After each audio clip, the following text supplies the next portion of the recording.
شکورا، ہم یہ بھی نہیں کہتے تم ہمارا شکریہ ادا کرو، کیونکہ اللہ نے ہمیں یہ ذمہ داری دی ہے جو ہم کر رہے ہیں، اور فرما دیتے ہیں میں تمہارے حق میں ہمدرد ہوں، انی لکم ناصح امین، میں تمہارا ہمدرد ہوں، مجھے تم سے کوئی سوارتھ نہیں ہے۔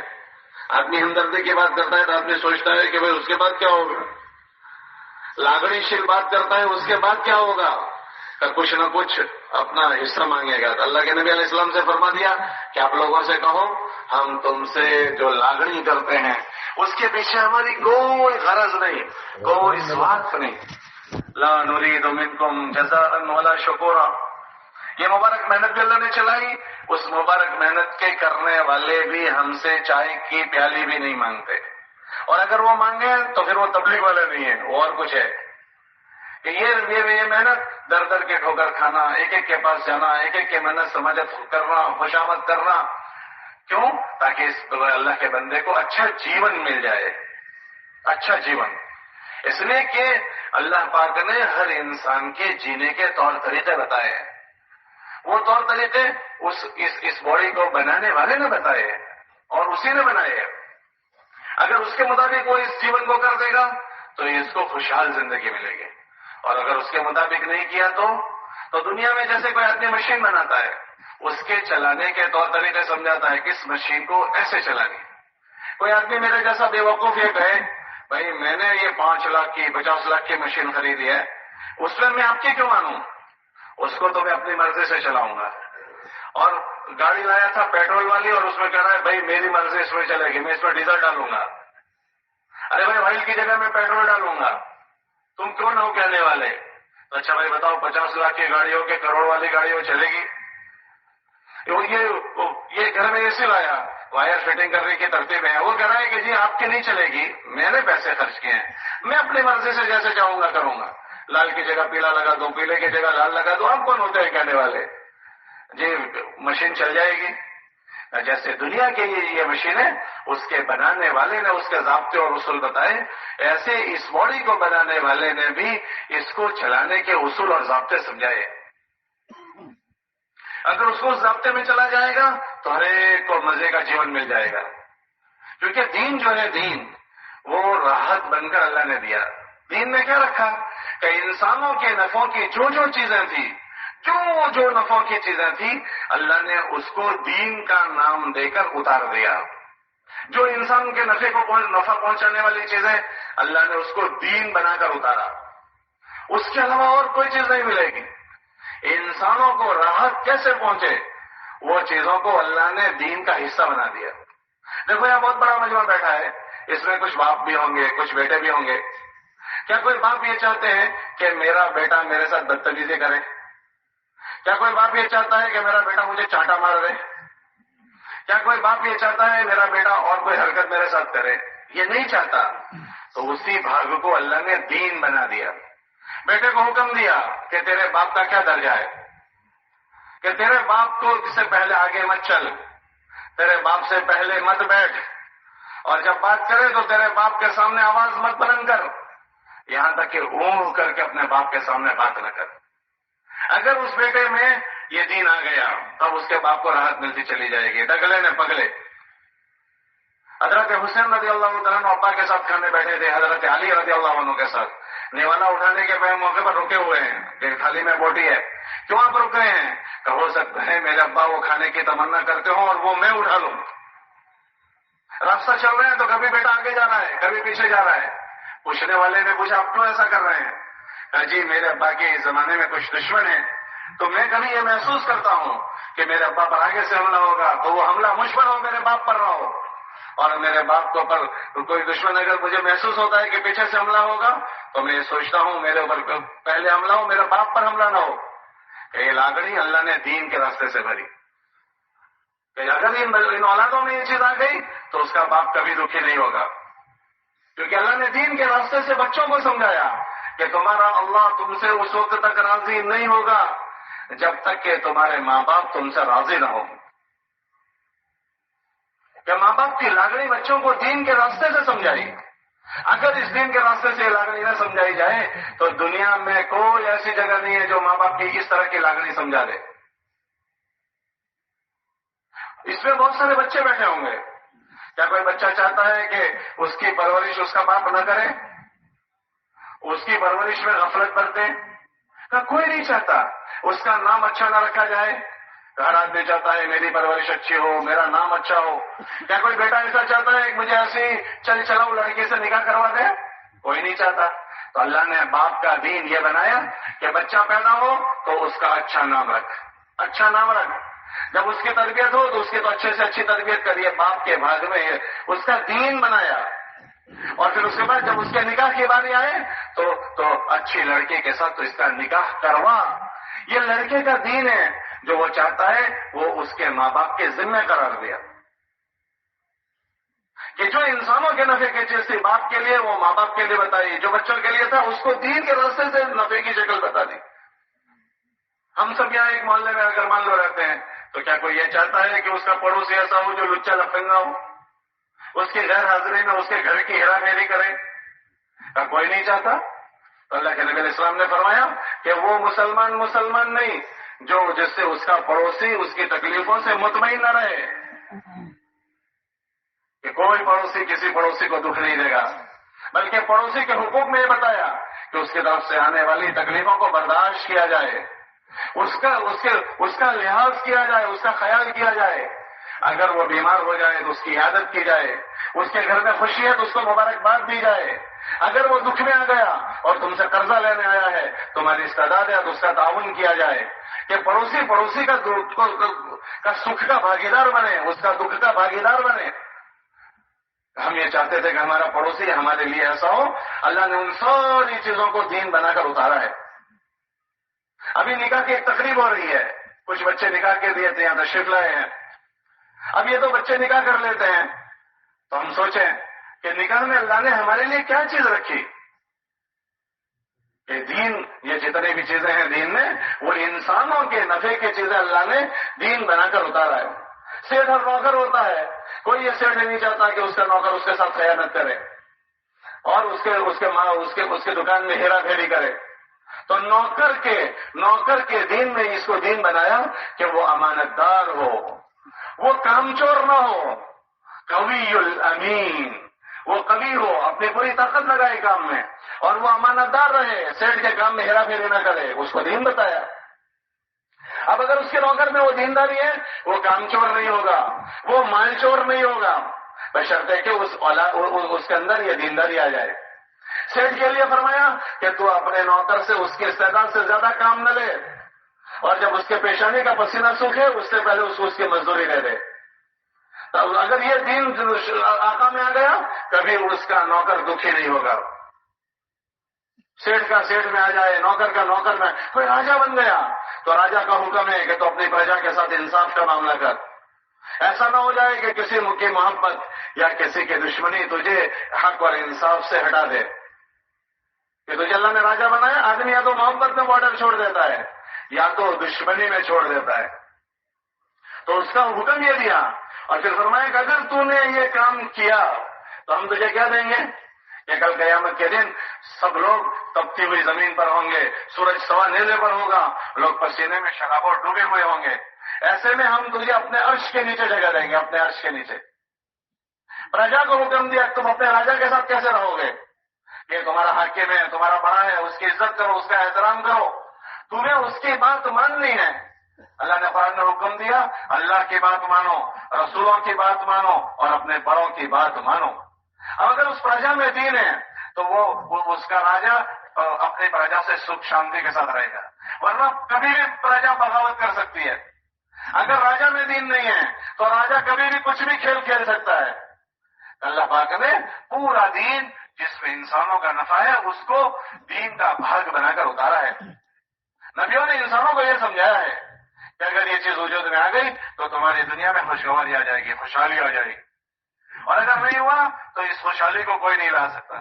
سگا بیٹا ہیرا پھیری کر جائے گا، سگے باپ کے ساتھ ہیرا پھیری کر جائے گا، سگا بھائی کے ساتھ ہیرا پھیری کر جائے گا، نوکر سیٹ کے ساتھ، سیٹ نوکر کے ساتھ، پڑوسی کے ساتھ ہیرا پھیری کر جائے گا. اگر ان سب پر کوئی لگام ڈالتا ہے اور کسی کو کوئی روکے ہوئے ہے تو وہ اللہ کا دین ہے اور اللہ کا ڈر ہے جو اس کو لگام ڈال کر رکھے گا. کوئی کوڑوں سے اور کوئی ڈنڈوں سے نہیں صحیح ہوتا.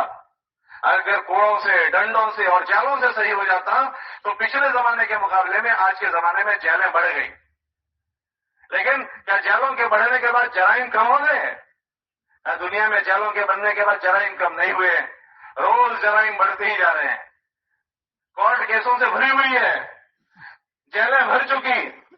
کہ ان جرائم کو سوائے اللہ کا ڈر کے اور اللہ کے خوف کے ان جرائم سے کوئی کسی کو نہیں روک سکتا.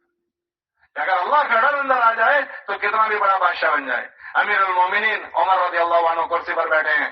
ایک آدمی نے آ کر کہا کہ امیر المومنین میرا یہ مسئلہ ہے.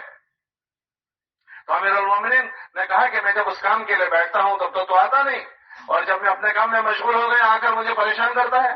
ایک کوڑا لگا دیا. وہ تو آدمی چلا گیا. ایک دم احساس ہوا امیر المومنین کو. کیا کہہ رہے ہیں اپنے آپ کو؟ کیا عمر تو ذلیل تھا, تجھے اللہ نے عزت دی, پھر اللہ نے تجھے لوگوں کا بادشاہ بنایا, تجھے اللہ نے لوگوں کا راجا بنایا. اب ایک آدمی آ کر تجھ سے ایک بات کہتا ہے تو اس سے اس لہجے میں بات کرتا ہے, کل قیامت کے دن اللہ کو تو کیا جواب دے گا؟ ہل گئے اپنی کرسی پر, بادشاہ سلامت ہل گئے کہ مرنے کے بعد کیا ہونے والا ہے اس کا احساس پیدا ہو گیا. کوڑا لیا اور اس آدمی کو ڈھونڈنے نکلے, اور اس آدمی کو پا لیا اور کہنے لگے بھائی صاحب یہ کوڑا لیجئے اور یا تو مجھ سے بدلہ لے لیجئے یا تو مجھے معاف کر دیجئے. ایک ڈر پیدا ہو گیا کہ کرسیوں پر بیٹھنے والا بھی اپنے آپے سے باہر نہیں جائے گا. اس کے پاس جو جس سطح پر پہنچ جائے اپنے آپے کے باہر نہیں جائے گا. کہ ان چیزوں کو سمجھایا گیا ہے اس دین کے راستے سے کہ اس دین میں ہمدردی ہے, خیر خواہی ہے. ہمارے نبی علیہ السلام نے اپنے دین کی پہچان کروائی, الدین والنصیحہ. دین میں سراسر ہمدردی اور خیر خواہی ہے. یہ ہمدردی کی باتیں ہیں کہ انہی چیزوں کو سمجھایا جاتا ہے. کئی لوگوں ان دین کو تم اپنے پر بوجھ نہ سمجھاؤ. یرید اللہ بکم اليسر ولا یرید بکم العسر. اس دین کے راستے سے اللہ تمہارے سکھی جیون کو چاہتے ہیں, تمہیں دکھی کرنا نہیں چاہتا ہے. یہ آ جائے گا تو سکھ میں پڑ جاؤ گے, یہ نہیں ہوگا تو دکھ میں پڑ جاؤ گے. چھوکروں کی راحت نہیں اٹھا سکتے, اگر سیٹ ہو تو نوکروں کے فائدہ نہیں اٹھا سکتے, پڑوسی کے ساتھ ہو تو بغیر دین کے فائدہ نہیں اٹھا سکتے. حضور کے زمانے میں ایک گھر میں پکایا ہوا 7 گھروں میں گھوم رہا ہے کہ پڑوسیوں کے حق سمجھے ہوئے ہیں. ابو ہریرہ رضی اللہ عنہ اپنے گھر میں تشریف لے گئے اور گھر والوں سے فرمایا کہ کھانے میں پانی ملا دو, سالن میں پانی ملا دو اور اپنے پڑوسیوں کو بھیجو, چاہے یہودی ہوں کہ ہمارے پڑوسی ہیں وہ. اللہ فرماتے ہیں کہ ہم ان دین کے راستے سے تمہارے لیے آسانیاں چاہتے ہیں. یہ تو ہم نے دین کو اپنے ذہن سے پتہ نہیں کیا سوچ رکھا ہے کہ دین کا مطلب اگوڑ. دین کا مسئلہ اگوڑ نہیں ہے, دین کا مسئلہ سگوڑ ہے. کہ دین میں سب جگہ سگوڑ ہی سگوڑ ہے, سگوڑ ہی سگوڑ. یہ ابھی مثال کے طور پر یہ دلہے آئے ہیں. اب یہ دلہے کہ ان کی ایک چاہت ہے کہ بھائی ہماری جی کی چاہت ہے, خواہش ہے, اب اس کو کیسے پوری کریں؟ تو اللہ نے ایک جملے سے ایسی عورت کو اس کے لیے حلال کر دیا جو آج کے اس بول سے پہلے اس کو نگاہ سے دیکھ نہیں سکتا تھا. پرائی لڑکی کو اس کے پاس لا کر بٹھا دیا اور اس کو اس کے اوپر حقدار بنا دیا. اللہ کے نبی علیہ السلام سے پوچھا گیا کہ عورت پر شوہر کا کتنا حق ہے؟ تو اللہ کے نبی علیہ السلام نے فرمایا کہ شوہر اس کے لیے اتنا بڑا درجہ رکھتا ہے کہ اگر اللہ کے بعد کسی کو سجدہ کرنے کا حکم ہوتا تو ہم اس عورت کو حکم دیتے کہ اپنے شوہر کو سجدہ کر, مگر چونکہ یہ دین میں ہے ہی نہیں کہ اللہ کے علاوہ کسی کو سجدہ کیا جائے. جس عورت کو یہ اللہ کا ڈر آ جائے کیا اس سے اس کا شوہر کبھی دکھی ہوگا؟ حضور علیہ السلام کے پاس ایک لڑکی آئی اور فرمایا حضور میرا نکاح ہونے والا ہے, میرے نکاح کا دین سمجھائیے. اللہ کے نبی علیہ السلام نے فرمایا تیرے شوہر کا تجھ پر یہ حق ہے کہ اگر اس کے جسم سے پیپ نکل آئے, خون نکلے اور اس کی زبان تو اپنی زبان سے چاٹے تو تم نے اپنے شوہر کا حق ادا نہیں کیا. جس لڑکی کو یہ سمجھ میں آ جائے کیا وہ اپنے شوہر کو کبھی دکھی کر سکتی ہے؟ اللہ کے نبی علیہ السلام کے زمانے میں اس دین کے راستے سے یہ چیز چلائی گئی تو ہر آدمی سکھ محسوس کر. اللہ کے نبی علیہ السلام کے زمانے میں ایک آدمی تھا, مزدور آدمی تھا. مزدور کیسے راحت کے نقشے قائم ہوتے ہیں. وہ ایک آدمی مزدور تھا, مزدوری کرنے گیا, روزے سے تھا, روزے سے اس کے گھر میں ایک چھوٹا بچہ تھا, وہ بیمار ہو گیا. وہ بیمار ہوا تو اللہ کی شان وہ جب چلا گیا بچے کا انتقال ہو گیا. اب وہ عورت یہ سوچنے میں پڑ گئی کہ میرا شوہر جب واپس آئے گا تو میرا شوہر ایک تو روزے سے ہے, مزدور آدمی ہے, مزدوری کر کے آئے گا, اور وہ آتے ہی پہلا یہ پوچھے گا کہ بچے کا کیا حال ہے. اگر میں نے یہ بتایا کہ بچے کا انتقال ہو گیا تو میرا شوہر دکھی ہو جائے گا. میں ایسا کیا کر سکتی ہوں کہ میں اپنے شوہر کو راحت پہنچاؤں؟ تو اس عورت نے کیا کیا؟ بچے کو غسل دیا، کفن پہنایا اور جنازہ تیار کیا. اور اس کے بعد اب دلہن کی طرح وہ سنور کر تیار ہو گئی. جب اس کا شوہر آیا اور اس نے پوچھا کہ بچے کا کیا حال ہے تو کہنے لگی کہ الحمدللہ بیٹا راحت میں. وہ تو چھوٹا بچہ ہے، سیدھا جنت میں گیا کہ وہ بیٹا راحت میں ہے. اس کے میاں سکون سے افطار کیا اور نماز عشاء کی پڑھی اور اپنی بیوی کے ساتھ اپنی ضرورت پوری کی. بیوی نے نہیں بتایا کہ گھر میں بچہ مرا ہوا ہے. جب صبح ہوئی تو بچے سے شوہر سے کہنے لگی اچھا یہ بتاؤ کہ اگر کوئی آدمی ہمیں امانت دے اور وہ واپس مانگے تو ہمیں کیا کرنا چاہیے؟ کہ دے دینی چاہیے. اچھا ہمیں اللہ نے ایک بچہ دیا تھا امانت، وہ اللہ نے لینے بھیجا، ہم نے دے دیا، وہ بچہ ہم نے دے دیا. تو شوہر کہنے لگا کب؟ کہا جی کل سے ایسا ہوا کہ آپ نے بتایا بھی نہیں. آپ روزے سے تھے، مزدوری کر کے آئے تھے، آپ دکھی ہو جاتے. اب آپ فجر پڑھنے جا رہے ہیں تو آپ اس کو لے کر جائیے تاکہ اللہ کے نبی کی مسجد میں نماز ہو جائے. وہ اس بچے کو لے کر گئے، نماز جنازہ پڑھی اور حضور کو سنایا میری بیوی نے میرے ساتھ ایسا معاملہ کیا. اللہ کے نبی علیہ السلام نے فرمایا اللہ آپ کی آج کی ملاقات میں برکت دے. پھر اللہ نے اس اولاد میں بہت برکت دی کہ بیویاں ایسا نقشہ بنائے گی جب اس کو اپنے شوہر کا دین بتاؤ. شوہروں کو بیویوں کا دین سمجھایا. اللہ کے نبی علیہ السلام نے فرمایا کہ تم اپنی بیویوں کے ساتھ اچھے سلوک کرو. وعاشروہن بالمعروف، اپنی بیویوں کے ساتھ حسن سلوک سے پیش آؤ. یہ لڑکی آج تک اپنے ناز نخروں کے ساتھ اپنے ماں باپ کے ساتھ پل رہی تھی، اپنی پوری آرام کی زندگی چھوڑ کر ایک بول میں تمہارے گھر میں آ چکی ہے. اس نے اپنے ساری چیزیں چھوڑ دی، اپنے جذبات، اپنے پیارے ماں باپ چھوڑ دیے. ماں باپ کو کون چھوڑتا ہے؟ اور بچے سے ماں باپ کبھی نہیں چھوڑتے. بچی شادی کر کے سسرال میں چلی جائے گی تو وہاں سے بھی ماں باپ کی خیریت پوچھتی رہے گی. چھوکرا نہیں پوچھے گا، چھوکری پوچھے گی. اللہ کے نبی علیہ السلام سے پوچھا گیا قیامت کب آئے گی؟ تو فرمایا جب لڑکی ماں باپ کی نافرمان ہو جائے. لڑکی تو لڑکا تو ہوتا ہی ہے نافرمان، وہ تو شادی کرتے ہی بدل جاتا ہے. ہر آدمی سوچ رہے کہ میں اپنے ماں باپ کو کتنا ٹائم دیتا ہوں. اسی لیے شوہر کے لیے پوچھا گیا کہ شوہر پر پہلا حق کس کا ہے؟ کہ شوہر پر پہلا حق ماں باپ کا ہے، کیونکہ وہ ماں باپ کا وفادار ہوتا ہی نہیں ہے.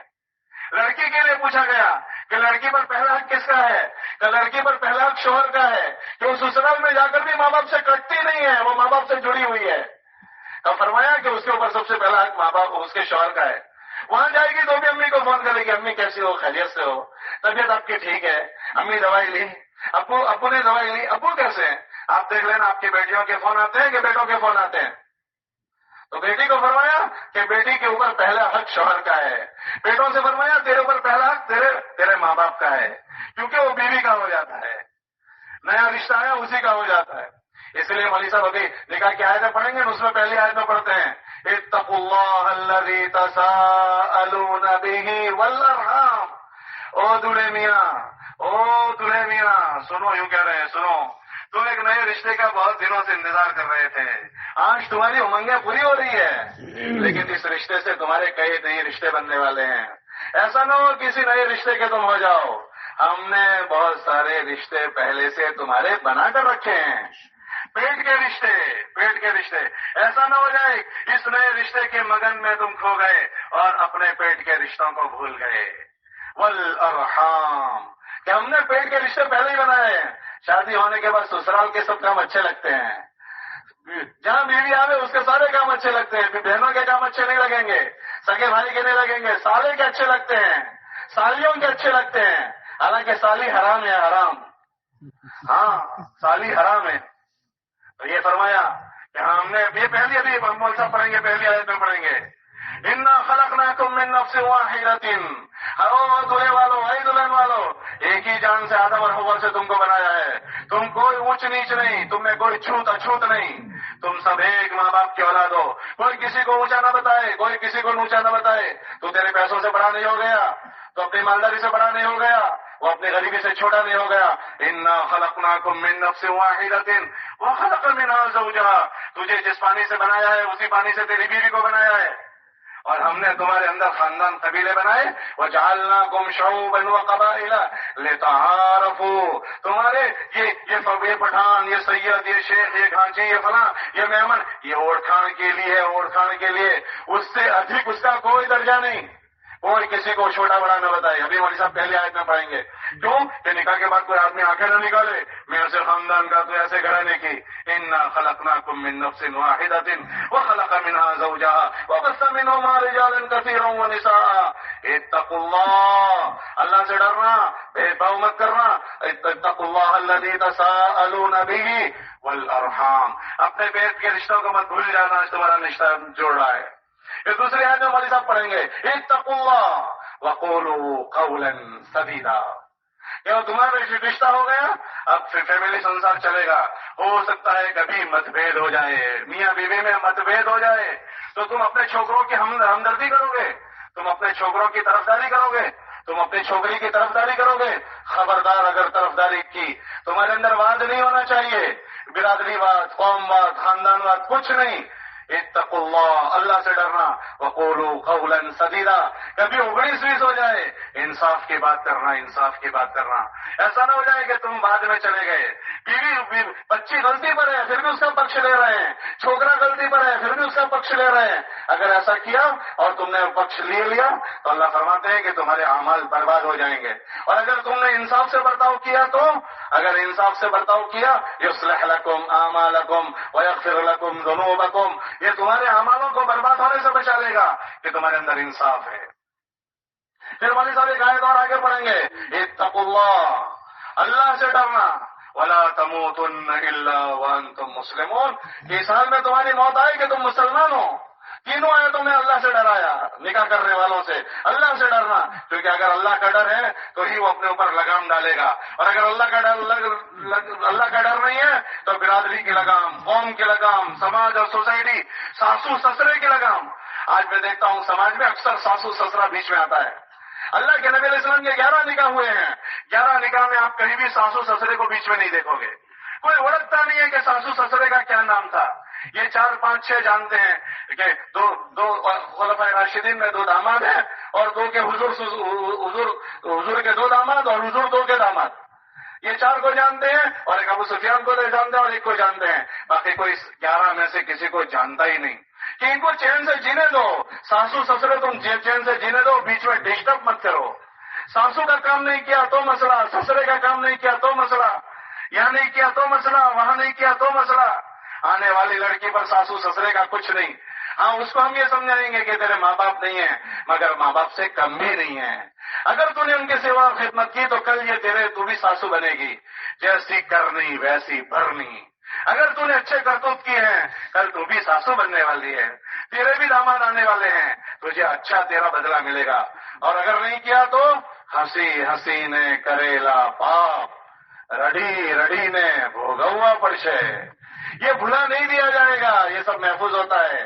یہ سمجھایا جائے گا، ضابطے میں نہیں لیا جائے گا، برتن کیوں نہیں دھوئے، کپڑے کیوں نہیں دھوئے، ٹارچر نہیں کیا جائے گا، تو کیا ہے اللہ نے انسانوں کی ضرورت ہے یہ آسان بنائی، دنیا میں سب سے آسان کام 2 چیزیں بنائی، ایک بنایا نکاح اور ایک بنایا حج، حج سب سے آسان، کوئی آیت فرض نہیں اور کوئی دعا فرض نہیں یاد کرنے کی، اور نکاح میں سب سے آسان، سب کی ضرورت کی چیز ہے کہ چلتے چلتے نکاح کر لو، نکاح سب سے آسان، 2 چیزیں اس کی ضرورت، تیسری کوئی چیز ہی نہیں، کہ 2 چیزیں کون سی، ایک گواہ ہو اور دوسرا لڑکے لڑکی کا قبول کرنا، خطبہ کا وہ سنت ہے، نکاح میں مہر واجب ہے، اگر رہ گئی بعد میں کر دو، اور 2 ہی چیزیں کہ چلتے چلتے، اتنا آسان کہ ضرورت ہے اس لیے آسان ہے، پانی ضرورت تو وہ آسان، کھانا ضرورت وہ آسان، نکاح ضرورت وہ آسان۔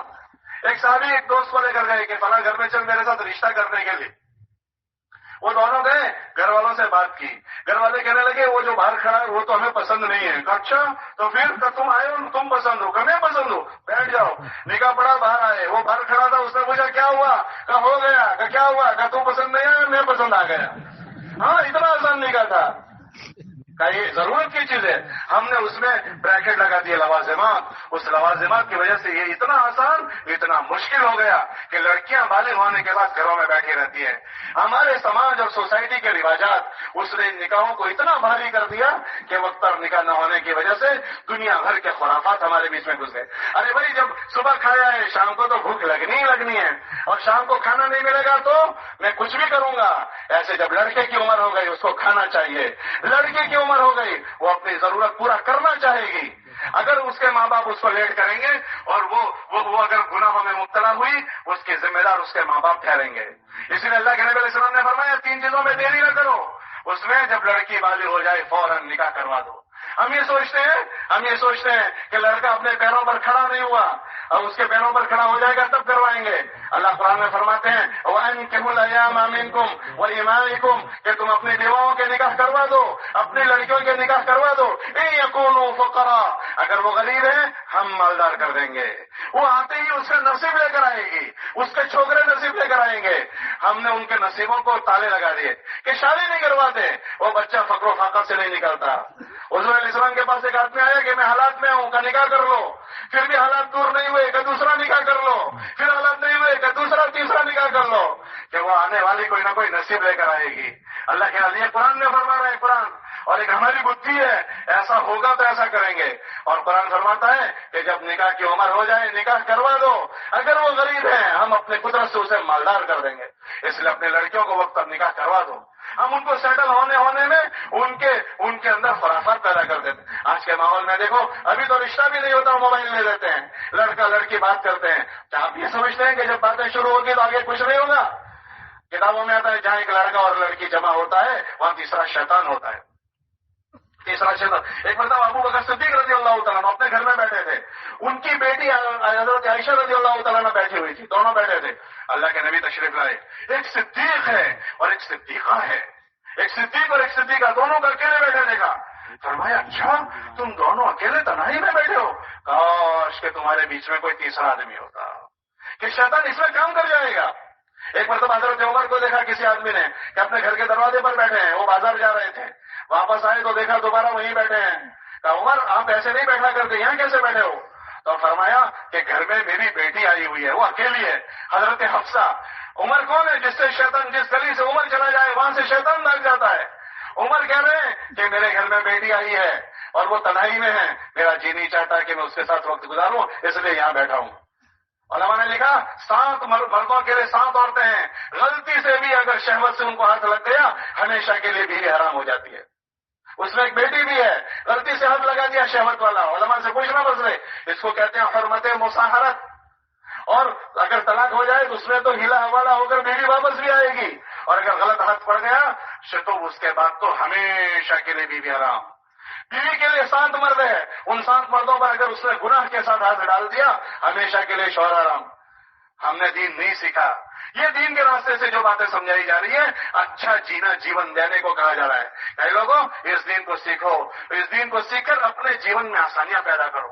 اگر یہ چیزیں ہو گئی تو پھر انشاءاللہ خوشی کی خوشحال زندگی جینا ملے گی، ورنہ اگر ایسا نہیں ہوا تو ہم اپنے سماج اور سوسائٹی کے طور طریقے پر ہوں گے اور اس میں اللہ کی نافرمانیاں ہوگی۔ جوائنٹ فیملی والے بہت اللہ کی نافرمانی کرتے ہیں کہ گھر میں دیور ہے جیٹھ ہے اور وہ کہتے ہیں ہم جوائنٹ رہتے ہیں، ارے بھائی دیور حرام ہے، اس پر جیٹھ اس کا دیکھنا حرام ہے۔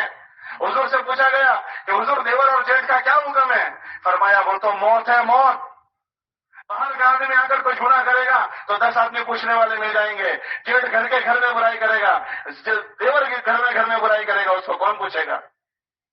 کبھی اس کے سسر کو بہو اچھی لگ گئی، کبھی جیٹھ کو کبھی دیور کو، اس کا کیا حال بنے گا؟